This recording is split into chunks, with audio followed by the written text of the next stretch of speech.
नमस्कार, आप देख रहे हैं देश तक। आपके साथ मैं हूं अंजना ओम कश्यप। शुरुआत सुशांत केस से जुड़ी बड़ी खबर से कर रहे हैं। सनसनीखेज खुलासा हुआ है कि सुशांत के घर से रिया के घर तक ड्रग्स की खेप को भेजा जाता था, जिसमें सुशांत का स्टाफ दीपेश सावंत शामिल था।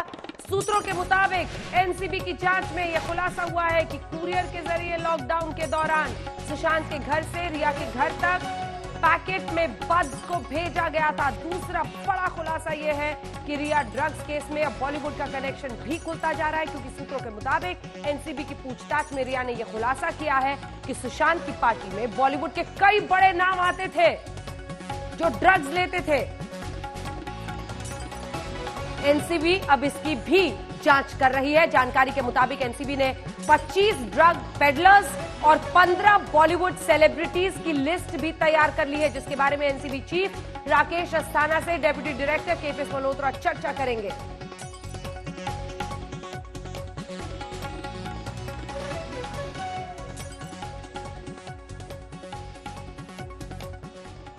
तो ये बड़ी खबर हम आपको बता रहे हैं आज देश तक में, और इसी के साथ बताते हैं बॉलीवुड के ड्रग्स कलेक्शन पर एनसीबी का कैसे शिकंजा कसा है, क्योंकि एनसीबी चीफ राकेश अस्थाना से एनसीबी डेप्यूटी डायरेक्टर ने मुलाकात की है, उनको जानकारी दी है, और जो पूरी लिस्ट तैयार की गई है उस पर मामला आगे बढ़ रहा है। मुलाकात में बॉलीवुड के ड्रग्स कलेक्शन पर बात होगी, और इस पर चर्चा के बाद ही पूरा जो तरीका है कि कैसे इसे आगे ले जाना है ड्रग्स केस को लेकर, ये पूरी जानकारी दी जाएगी। बॉलीवुड के ड्रग्स कनेक्शन पर एनसीबी का शिकंजा है, जिसमें सीधे तौर पर रिया ने बॉलीवुड के जिन बड़े नामों का जिक्र किया है वो तमाम जानकारी यहां पर हेड ऑफिस में दी जाएगी। रिया से मिली सारी जानकारी साझा की जाएगी, जिसके जरिए मुंबई के बड़े ड्रग पेडलर्स के नाम बताए जाएंगे, उन फिल्म स्टार्स के नाम बताए जाएंगे जो इस सब में शामिल थे। आइए आपको सीधे लिए चलते हैं, हमारे सहयोगी अरविंद ओझा ने ही यह खबर हमें बताई है। अरविंद ओझा, 25 फिल्म स्टार्स, हर कोई जानना चाहेगा कि कौन कौन है जो शामिल है इन सब में, लेकिन धीरे धीरे क्या उन्हें पूछताछ के लिए दिल्ली अब बुलाया जाएगा? जो ये बैठक है इसके जरिए आगे की रणनीति क्या बनती हुई समझ में आ रही है? अरविंद ओझा जी, देखिए अंजना, हमने ये खुलासा बहुत पहले किया था, लेकिन आज पूरी तरह से उसको कहीं ना कहीं मोहर लगती दिख रही है। जिस तरह से जो नारकोटिक्स कंट्रोल ब्यूरो के दिल्ली के डिप्टी डायरेक्टर केपीएस मल्होत्रा, जो काफी दिनों से मुंबई में मौजूद थे, वो पहुंचे राकेश अस्थाना से मिलने। दरअसल रिया चक्रवर्ती से पूछताछ के आधार पर और जो ड्रग पेडलर पकड़े गए थे उनके जो इलेक्ट्रॉनिक डिवाइस है उसको सीज किया गया था। उसके आधार पर बाकायदा एक डोजियर तैयार किया गया है, जिसमें कई बॉलीवुड के जाने माने लोगों के नाम हैं, कुछ प्रोड्यूसर भी हैं, कुछ एक्टर एक्ट्रेस भी हैं, इनके नाम है, इनका ड्रग्स कनेक्शन है। लेकिन मैं आपको बताऊं, ये ठीक उसी तरह की जांच होगी जैसे पहले वाली जांच थी, जिसमें रिया चक्रवर्ती और शोभिक, सैमुअल मिरांडा, दीपेश सावंत, ये तमाम लोग शिकंजे में आए थे। जहां तक मेरी जानकारी है, ये जांच भी कुछ चौंकाने वाली ही होगी। सीधा संबंध नहीं किया जाएगा, कहीं ना कहीं एक ग्राउंड वर्क करेगी नारकोटिक्स कंट्रोल ब्यूरो, उसके बाद इन तमाम लोगों पर शिकंजा कसा जाएगा। अभी हमारे पास जो एक और जानकारी आई है उसके मुताबिक केजे नाम के एक शख्स की, एक ड्रग पैडलर की तलाश है नारकोटिक्स कंट्रोल ब्यूरो को, जो इस सर्किल में ड्रग सप्लाई करता था। तो एक बड़ी खबर है, जानकारी पहले से थी, लेकिन चूंकि ये बड़ा एक्शन है, इस एक्शन को लेने से पहले जो खुद केपीएस मल्होत्रा है वो कल ही मुंबई पहुंचे हैं, और आज देर शाम राकेश अस्थाना से सेकेंड राउंड की उनकी मुलाकात होगी। जी, राकेश अस्थाना जो नारकोटिक्स कंट्रोल ब्यूरो के चीफ हैं, उसके बाद जो एक्शन है वो एक्शन आगे लेने की तैयारी होगी। दूसरी बड़ी खबर जो है अंजना, वो बड़ी खबर ये है कि जानकारी नारकोटिक्स कंट्रोल ब्यूरो को मिली है कि लॉकडाउन के दौरान सुशांत के घर से रिया के घर पर बाकायदा कोरियर में जो बड है 500 बड, वो सप्लाई किया गया था। दीपेश सावंत ने वो डिस्पैच किया था, और रिया चक्रवर्ती के घर पर शोभिक चक्रवर्ती ने उसको रिसीव किया था। तो ये दो बड़ी खबरें हैं, लेकिन जो बॉलीवुड वाली खबर है उसके बाद मुंबई में हलचल काफी तेज हो गई है। अंजना, बिल्कुल, आप बने रहिए हमारे साथ। रिया के जरिए क्या कुछ जानकारी मिली है वो अब हम आपको बताएंगे, क्योंकि इन्हीं के जरिए अब खुलासा हो रहा है। इससे पहले भी आपको याद होगा रिया चक्रवर्ती के मामले में शौविक चक्रवर्ती, उसका खुद का भाई, ये सब कुछ उगल रहे थे पेडलर्स। अब रिया से जो बड़ा खुलासा हुआ है, रिया का एनसीबी की पूछताछ में जो खुलासा है वो हम आपको बता रहे हैं। बॉलीवुड के बड़े लोगों का नाम उसने लिया है, और उसी के बिना पर अब आगे की जांच बढ़ रही है। बॉलीवुड के जो स्टार्स हैं उनका, और उन्होंने कहा है कि सुशांत की पार्टी में आकर ये लोग ड्रग्स लेते थे। लोनावला फार्म हाउस में होती थी पार्टी। जो तमाम जानकारी उन ड्रग पार्टीज के बारे में अब दी है रिया चक्रवर्ती ने, उन सब पर पूछताछ होकर जानकारी इकट्ठा की जा रही है और उसी कड़ी में लोनावला फार्म हाउस के बारे में उन्होंने बताया है। रिया ने बॉलीवुड के 2 सितारों का नाम भी लिया है। ये 2 सितारे अक्सर पार्टी में आया करते थे। अब यही सवाल है कि एनसीबी कैसे उन पर जल्द से जल्द शिकंजा कसेगी। सभी को आगे की जानकारी का इंतजार रहेगा। रिया चक्रवर्ती के लिए आज का दिन बेहद अहम था। आज अदालत में रिया की जमानत पर फैसला होना था, लेकिन सेशंस कोर्ट से रिया को करारा झटका लगा। रिया समेत ड्रग्स केस के सभी आरोपियों की जमानत अर्जी खारिज हो गई।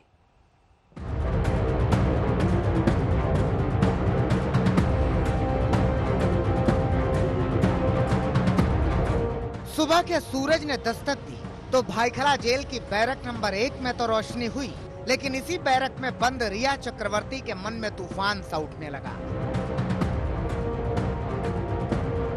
आज सेशन कोर्ट को रिया चक्रवर्ती की जिंदगी पर अपने हुक्म का वजन रखना था और जब अदालत ने आदेश दिया तो रिया का दिल बैठ गया। रिया की जमानत अर्जी खारिज, रिया को जेल में रहना होगा। रिया के वकील सतीश मान शिंदे ने बहुत सारी दलील दी, लेकिन सेशन कोर्ट के जज ने एक न सुनी। रिया के वकील अब बॉम्बे हाई कोर्ट का रुख करेंगे, लेकिन वो जल्दी में बिल्कुल नहीं। खारिज हो चुकी जमानत याचिका का पूरा आदेश पढ़ेंगे, तय करेंगे कि कहां पर चूक हुई, फिर नई रणनीति बनाएंगे और हाई कोर्ट में रिया को आजाद कराने की अर्जी लगाएंगे। सतीश मान शिंदे, उनका जो अभी प्राथमिक बयान आया है उसमें ये साफ है कि अगले हफ्ते यानी कि मंडे को ही वो हाईकोर्ट का दरवाजा खटखटाएंगे, क्योंकि वो पूरा ऑर्डर पढ़ेंगे और ऑर्डर पढ़ने के बाद ही देखेंगे कहाँ उनकी दलील फेल हुई, कहाँ उनको मुंह की खानी पड़ी, कहाँ एनसीबी की बात को माना कोर्ट ने। इन सब पे उनको अपना एक मजबूत ग्राउंड तैयार करना पड़ेगा, उसके बाद ही वो अगले हफ्ते जाएंगे। रिया ने अपनी जमानत अर्जी में खुद को बेकसूर बताया। एनसीबी पर जबरदस्ती आरोप स्वीकार कराने का आरोप लगाया, लेकिन एक भी पैंतरा काम नहीं आया। रिया पर एनडीपीएस कानून का गैर जमानती सेक्शन 27A भारी पड़ गया। परचेसिंग और फाइनेंसिंग में डिफरेंस है और वो ग्राउंड पे she is entitled for conspiracy even, और वो ये 2 ग्राउंड बनते हैं, इसलिए बेल रिजेक्ट हुआ। So when they move to Bombay High Court, pardon? हाँ विटनेस, हाँ वो तो नॉर्मल जो रहता है वो तो हम लोग करती है कि विटनेस को इन्फ्लुएंस हो सकता है, एविडेंस टेम्पर हो सकता है। अकेले रिया ही नहीं, ड्रग्स कनेक्शन में उसके भाई शोविक और बाकी के 4 आरोपियों की भी जमानत अर्जी खारिज हो गई। एक भी नॉन बेलेबल सेक्शंस लगाया नहीं गया हमारे क्लाइंट के ऊपर।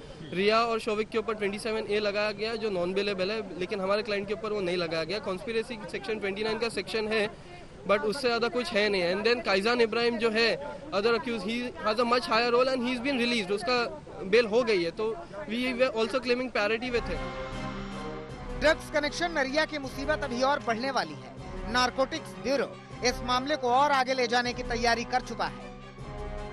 एनसीबी रिया के सहारे ड्रग्स के काले कारोबार के बड़े नामों तक पहुंचना चाहती है।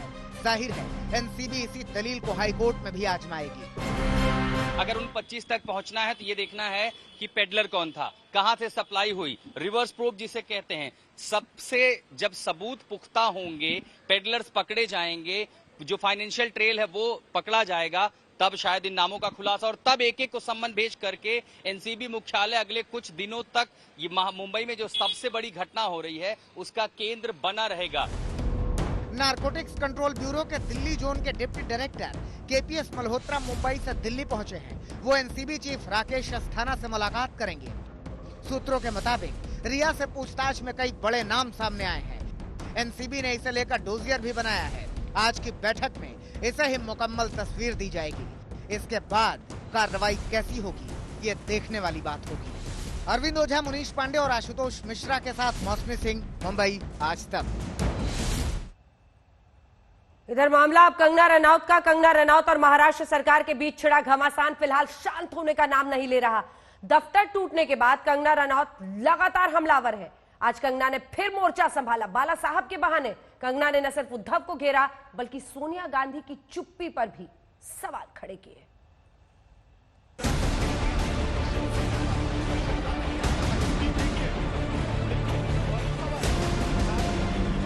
आज मेरा घर टूटा है, तब तेरा घमंड टूटेगा।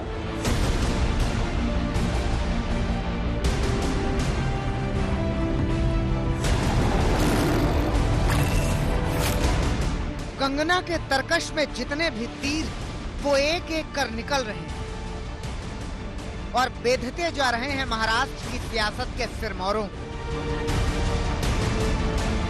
अपने दफ्तर के मलबे से उड़ी धूल को कंगना ने महाराष्ट्र सरकार के दामन का दाग बना दिया है। वो बार बार लगातार उद्धव और उनकी सरकार पर प्रहार कर रही है। बाला साहब ठाकरे के नाम पर कंगना ने शिवसेना पर इस बार जो वार किया है, शिवसेना उसे न सह सकती है न कह सकती है।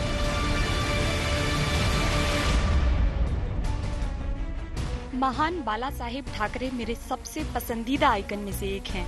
उनका सबसे बड़ा डर था कि किसी दिन शिवसेना गुटबंधन करेगी और कांग्रेस बन जाएगी। मैं जानना चाहती हूँ कि आज पार्टी की स्थिति को देखते हुए उनकी भावना क्या है। बाला साहब ठाकरे की भावना क्या होगी ये तो नहीं बताया जा सकता, लेकिन राष्ट्रवाद के प्रचंड प्रणेता बाला साहेब की लकीर पर लड़कर कंगना पूरी शिवसेना को परास्त कर देना चाहती है।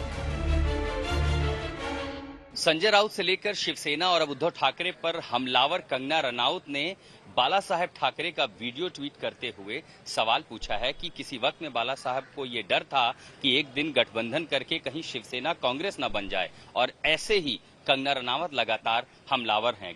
दफ्तर पर बुलडोजर क्या चला, उन्होंने महाराष्ट्र की सरकार और शिवसेना के खिलाफ मोर्चा ही खोल दिया है। शिवसेना के अंगना में कंगना ने शिवसेना पर ही हिम्मत का हथौड़ा दे मारा है। कंगना को मालूम है कि उनकी लड़ाई सियासत से भरपूर है, इसीलिए वो इसे विस्तृत आकार दे रही है। मुंबई पुलिस, संजय राउत, उद्धव ठाकरे और शरद पवार के बाद अब कंगना ने सोनिया गांधी को भी इस लड़ाई में लपेट लिया है। उन्होंने सोनिया के लिए लिखा, प्रिय आदरणीय माननीय कांग्रेस अध्यक्ष सोनिया गांधी जी, एक महिला होने के नाते महाराष्ट्र में आपकी सरकार द्वारा किए गए काम से आपको पीड़ा नहीं हुई? क्या आप डॉक्टर अंबेडकर द्वारा हमें दिए गए संविधान के सिद्धांतों को बनाए रखने के लिए अपनी सरकार से अनुरोध नहीं कर सकती? आप पश्चिम में पली बढ़ी और यहाँ भारत में रहती हैं। आप महिलाओं के संघर्ष से अवगत होंगी। जब आपकी अपनी सरकार महिला का उत्पीड़न कर रही है और कानून व्यवस्था का पूरी तरह मजाक बना दिया है, तो आपकी चुप्पी और बेरुखी का आकलन इतिहास करेगा। मुझे उम्मीद है कि आप हस्तक्षेप करेंगी। कंगना रनौत के तरकश से निकल रहे सियासी बाण महाराष्ट्र की गठबंधन सरकार पर निशाना साध रहे हैं, और अब इस सब के बीच सोनिया गांधी को इसमें लाना है का मतलब ये है कि शिवसेना की दुखती रग को छेड़ देना। मुसीबत ये भी है कि शिवसेना को अभिनेता कंगना रनौत की जगह नेता कंगना रनौत से जूझना पड़ रहा है। कंगना रनौत के दफ्तर पर बुलडोजर चलवाकर शिवसेना ने अपना कितना और कैसा नुकसान किया है, इसका अंदाजा इस बात से लगाइए कि महाराष्ट्र सरकार के मंत्री ही बीएमसी की कार्रवाई का विरोध कर रहे हैं। कार्रवाई जरा रुक कर होती तो ठीक होता, जरा और ज्यादा समय उनको दिया जाता परीक्षण के लिए, कोर्ट में जाने के लिए, जैसे दूसरों के दिया जाता है वैसे दिया जाता तो ठीक रहता। लेकिन अब तो तीर कमान से निकल चुका है। अब पछताए होत का जब मच गया सियासी युद्ध, और कंगना और शिवसेना का ये युद्ध कब समाप्त होगा कहना मुश्किल है। दिवेश और आशुतोष के साथ मौसमी सिंह, मुंबई, आज तक। अब ये सियासी घमासान है और ये सियासी घमासान चरम पर है। अब तक बीजेपी खुद को इससे दूर रखने की बात कर रही थी, लेकिन अब पूर्व मुख्यमंत्री देवेंद्र फडणवीस ने बीएमसी की कार्रवाई को दाऊद से जोड़ते हुए इसे एक अलग ही एंगल देख दिया है। देखिए ये रिपोर्ट।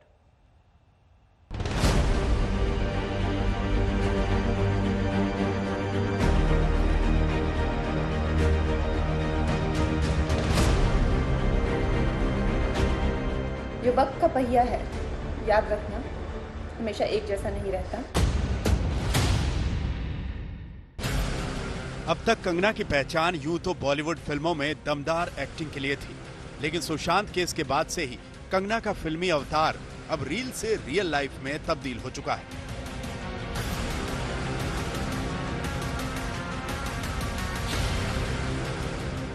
मुंबई के पाली हिल में कंगना के दफ्तर पर बीएमसी का बुलडोजर चला तो कंगना फायर ब्रांड लेडी नजर आ रही।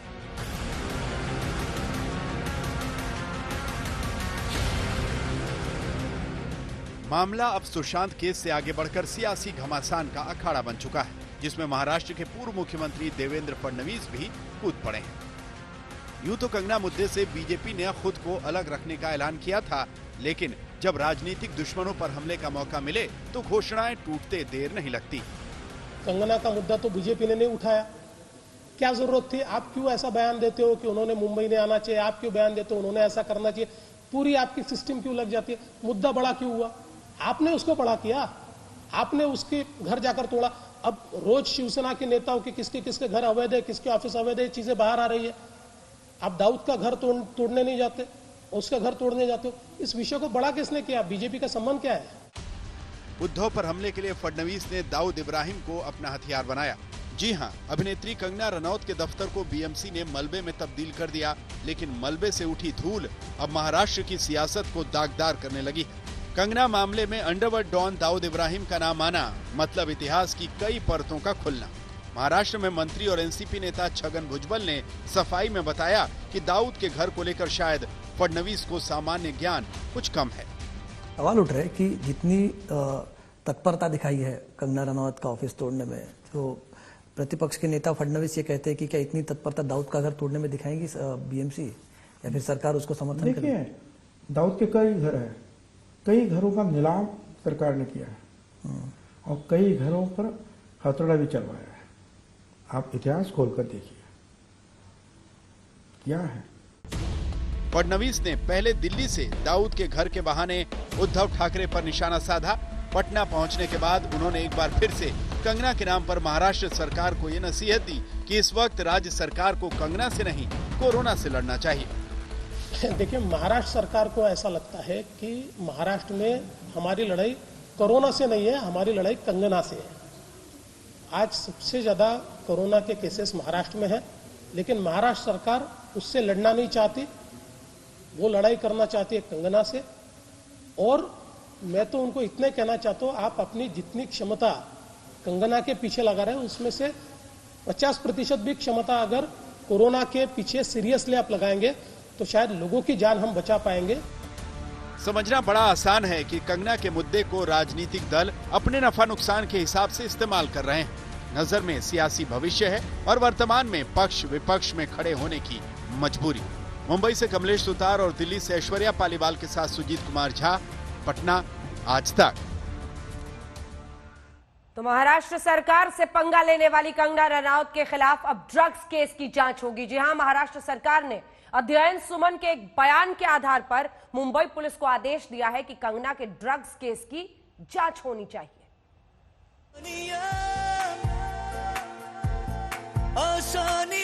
आज मेरा घर टूटा है, कल तेरा घमंड टूटेगा। हमारी संस्कृति में पहले शांति और फिर क्रांति को जगह दी गई है। महाराष्ट्र सरकार के खिलाफ क्रांति का बिगुल फूंककर कंगना समर में तो उतर गई, मगर सरकार तो सरकार होती है और वैसे भी राजनीति का उसूल होता है, साम दाम दंड भेद, जीत किसी भी कीमत पर। लिहाजा बीएमसी वाले मुद्दे पर घिर गई उद्धव सरकार ने कंगना को पस्त करने की नई काट निकाल ली। महाराष्ट्र सरकार ने मुंबई पुलिस को चिट्ठी लिखी है। चिट्ठी में कंगना के कथित ड्रग्स केस की जांच करने के लिए कहा गया है। ड्रग्स केस की जांच के लिए अध्ययन सुमन के बयान को आधार बनाया गया है। अध्ययन सुमन ने अपने पुराने इंटरव्यू में कंगना को नियमित ड्रग्स लेने वाली बताया था। कहते हैं ना, राजनीति में मुद्दे कभी मरा नहीं करते। शिवसेना ने फिलहाल ऐसा ही मुद्दा उठा लिया है।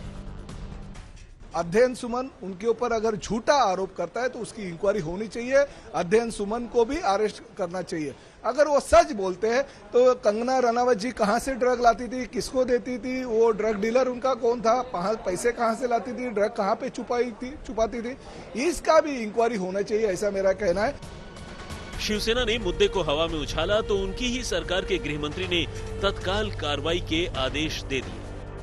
और अध्ययन सुमन ने इंटरव्यू को उसमें उसने बताया कि कंगना रनावत ये ड्रग लेती है और उसी प्रकार मुझे भी उन्होंने कई बार जबरन ड्रग देने की कोशिश किया। इस प्रकार का निवेदन दोनों विधायक ने हमको दिया। इस बार की पूरी डिटेल हमारी मुंबई पुलिस चौकसी करेंगी। महाराष्ट्र सरकार से चिट्ठी मिलने के बाद मुंबई पुलिस हरकत में आ गई है। चिट्ठी का अध्ययन किया जा रहा है। मुंबई पुलिस को जल्द से जल्द ये तय करना होगा कि इस केस की जांच एसआईटी से कराएगी या फिर नारकोटिक्स सेल से। विधानसभा में महाराष्ट्र के होम मिनिस्टर अनिल देशमुख ने ये कहा कि इसका इन्वेस्टिगेशन किया जाना चाहिए, जिसके तहत अब मुंबई पुलिस को एक पत्र से संपर्क किया गया है और महाराष्ट्र सरकार ने आगे की इन्वेस्टिगेशन करने के लिए कहा है। इस बीच मामले में पहले ही नया मोड़ आ चुका है। महाराष्ट्र सरकार ने अभिनेता अध्ययन सुमन के बयान के आधार पर जांच का आदेश तो दे दिया है, लेकिन अध्ययन ने 2 दिन पहले ही इस मसले से खुद को अलग रखने की अपील की है। हाथ जोड़ता हूं आप सभी से कि प्लीज मुझे इसमें ना ड्रैग करें। जो मुझे कहना था वो मैंने 2016 में कह दिया था। तब मुझे और मेरे पूरे परिवार को नेशनल टेलीविजन पर रिडिक्यूल किया गया था और अब मैं उस बात को भूल चुका हूं, जिंदगी में आगे बढ़ चुका हूं। तो प्लीज मुझे अपने डार्क पास्ट में फिर मत लेकर जाइए। अजीब सा संयोग है, सुशांत की मौत मिस्ट्री खंगालने वाली एजेंसियां ड्रग्स पर आकर अटक गईं और अब उसी सुशांत को इंसाफ दिलाने की आवाज उठाने वाली कंगना रनौत भी सियासी लड़ाई से होते हुए ड्रग्स लेने के कथित आरोपों में लिपटती दिख रही हैं। दिव्येश सिंह के साथ अरविंद ओझा, मुंबई, आज तक। इस खबर पर तो हम लगातार कवरेज कर ही रहे हैं, लेकिन एक बड़ी खबर इस वक्त आ रही है। प्रधानमंत्री नरेंद्र मोदी की एनएसए के साथ सरहद को लेकर चीन के साथ जो तनाव है, इस पर बैठक हो रही है। चीन से तनाव के बीच पीएम मोदी की अहम बैठक बताई जा रही है। एनएसए के साथ उनकी ये बैठक है। एनएसए अजीत डोभाल के साथ वो बैठक कर रहे हैं। एलएसी पर तनाव को लेकर चीन के साथ जो इस वक्त हालात है रिश्तों में, आइए आपको सीधे लिए चलते हैं। हिमांशु मिश्रा हमारे सहयोगी इस खबर पर हमारे साथ जुड़ रहे हैं। हिमांशु, बेहद अहम ये बैठक, अगर चीन के साथ तनातनी की वजह से प्रधानमंत्री नरेंद्र मोदी एनएसए के साथ बातचीत कर रहे हैं।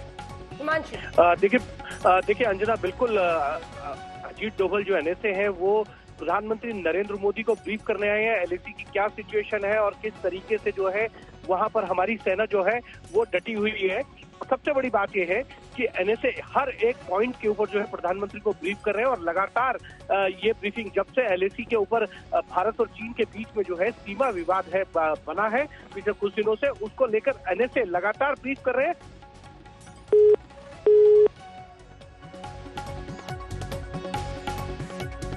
बिल्कुल, धन्यवाद आपका हिमांशु मिश्रा इस तमाम जानकारी के लिए। एलएसी के मौजूदा हालात पर हो रही है ये चर्चा और चीन के साथ जो तनातनी इस वक्त मौजूद है, जो रिश्तों में तनातनी है, उसी को लेकर बताया जा रहा है। प्रधानमंत्री नरेंद्र मोदी एनएसए अजीत डोभाल के साथ एक बैठक इस वक्त कर रहे हैं।